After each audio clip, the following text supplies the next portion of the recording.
Hi, cash surplus on a defined benefit pension plan.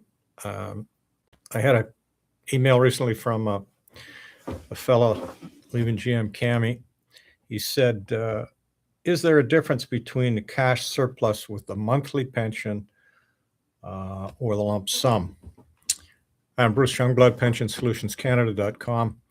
So the defined benefits, of course, you can take the company plan, or if you want to take the same pension, move it out to an Canadian insurance company. It's then a copycat. You have the third option, which is take the cash, in other words, the commuted value.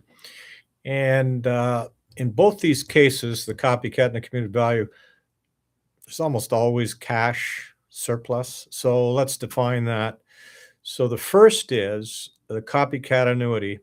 So picture your two actuaries side by side. They have the same math question. And your company actuary says, well, in order to pay you out $2,250 a month for the rest of your life, plus some bridge and transition, I need $500,000. And the actuary sitting beside them is the woman from, let's say, Sun Life or Desjardins, does the math and says, oh, I only need 490,000.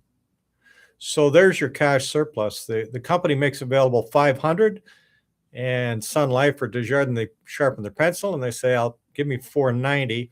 The other 10 goes to you. That's surplus cash. That's extra cash that's not required to write that annuity. And of course, the annuities are copycats. They're identical. So there's answer one is the cash surplus. And we usually see it. Might be 2 or 3%. It might be 5 or more percent of your commuted value. Secondly, again, the term cash surplus can be used if you take the commuted value, and part of that is tax sheltered and goes into a LIRA, and the rest is not tax sheltered. It has to go to you as cash. Okay, so it's cash. So then we start to scramble. Got any RSP room? I've seen people with 200,000 or more RSP room. Shift it over to the RSP. That way you're not paying tax on a big lump sum.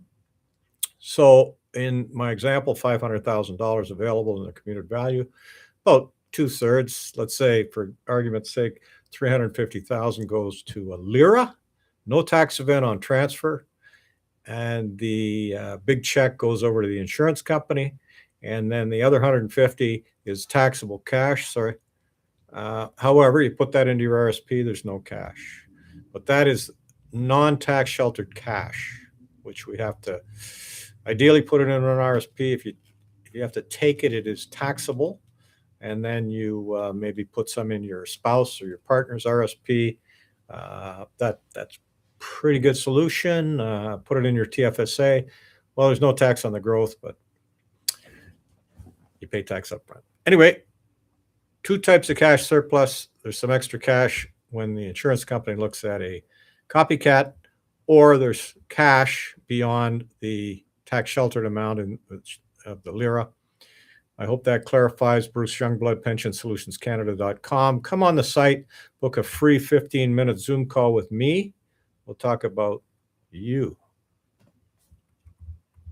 I got to get out of here. Oh, boy.